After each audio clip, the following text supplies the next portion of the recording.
ఆగిపోయింది. వైద్య శాస్త్రంలో, ఖగోళ శాస్త్రంలో, గణిత శాస్త్రంలో, తత్వశాస్త్రంలో రీసెర్చ్ ఆగిపోయింది. తర్కశాస్త్రంలో రీసెర్చ్ ఆగిపోయింది. కారణం ఏమిటి? ఎందుకని ఇంత తెలుసుకున్నటువంటి భారతీయులు ఈరోజు వాటిల్లో ఎందుకని ముందుకు వెళ్ళలేకపోయారు? జీరోనిచ్చిన భారతీయులు మ్యాథమెటిక్స్లో ఎందుకు ముందుకెళ్ళలేకపోయారు? ఖగోళ శాస్త్రంలో ఎన్నో పరిశోధనలు చేసిన భారతీయులు దాంట్లో ముందుకు ఎందుకు వెళ్ళలేకపోయారు? ముందు చంద్రమండలంకి ఎందుకు వెళ్ళలేకపోయారు? దానికి కారణం ఏమిటంటే విగ్రహారాధన ఏం చేస్తుందంటే తెలివితేటలను తగ్గించేస్తుంది, మేధా సంపత్తిని కర్బ్ చేస్తుంది, అణచివేస్తుంది. సో ఇన్ని దుష్ఫలితాలు విగ్రహారాధనకు ఉంటాయి. అందుకనే దేవుణ్ణి దేవునిగా గుర్తించాలి, దేవుణ్ణి దేవునిగా పూజించాలి, దేవునికి ప్రథమ స్థానాన్ని ఇవ్వాలి. ఓకే, విగ్రహారాధనకు మూలాలు ఏంటండి?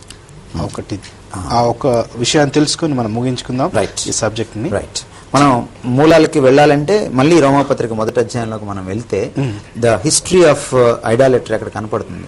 విగ్రహారాధనకి మూలాలు ఏమిటంటే దేవుని చెప్పు చేతల్లో మనిషి ఉండడానికి ఇష్టపడలేక, దేవుణ్ణి కింద అణిగిమణిగి ఉంటే, ఆయన ప్రభుత్వం కింద ఉంటే నైతికంగా తాను అనుకున్నటువంటి పనులు చేయలేడు కాబట్టి తన ప్రవర్తన నియంత్రించుకోలేక దేవుని నుంచి బయటకు వచ్చినటువంటి పరిస్థితి.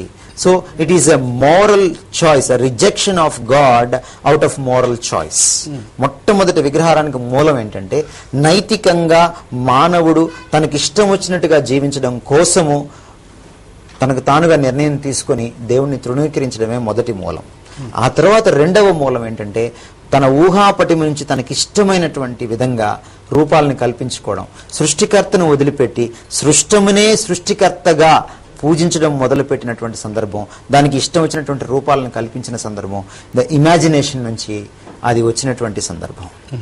So it's a moral choice and it is an imaginary creative work.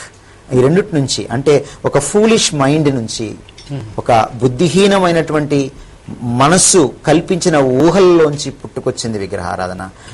దేవుని చెప్పు చేతుల్లో ఉండడానికి ఇష్టం లేక నైతికంగా ఇష్టం వచ్చినట్టుగా జీవించడాని కోసం స్వేచ్ఛతో స్వచ్ఛందంగా దేవుణ్ణి తిరస్కరించిన దగ్గర నుంచి విగ్రహారాధన పుట్టుకొచ్చింది. ఎప్పుడైతే నిజమైన దేవుణ్ణి తిరస్కరిస్తానో ఆ స్థానం ఖాళీ అయిపోతుంది.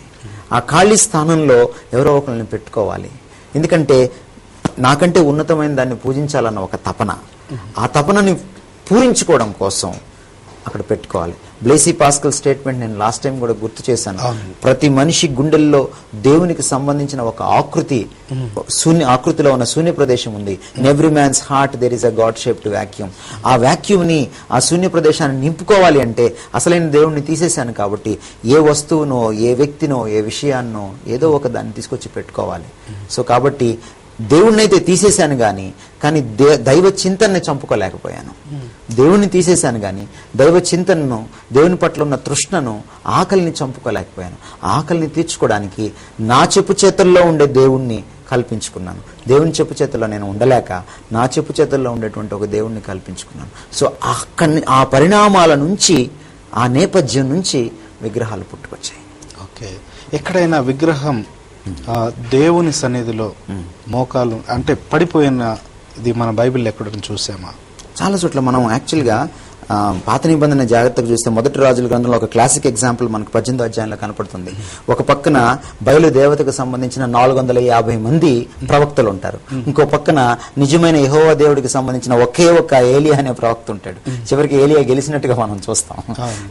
తర్వాత న్యాయాధిపతుల గ్రంథంలో కూడా మనకి గిద్యోను వచ్చి అనేకమైన విగ్రహాలని కూలగొట్టి ఇశ్రాయేలీలకి మళ్ళీ నిజమైన దేవుడిని పరిచయం చేసినటువంటి సందర్భం మనకి న్యాయాధిపతుల గ్రంథంలో కనపడుతుంది. అలాగే మొదటి సమూయేలు గ్రంథం 5వ అధ్యాయంలో కూడా దాగాన్ అనేటువంటి దేవతకు సంబంధించి 2 సార్లు కూలగొట్టినట్టుగా విగ్రహాలని మనం చూస్తాం అనమాట. సో దేవుడు చాలా రోషముతోటి ఈ పనులు చేసినట్టుగా మనం చూస్తాం. చాలా మంచి సందర్భాలు, క్లాసిక్ ఎగ్జాంపుల్స్ మనకి పాత నిబంధనలో కనపడతాయి.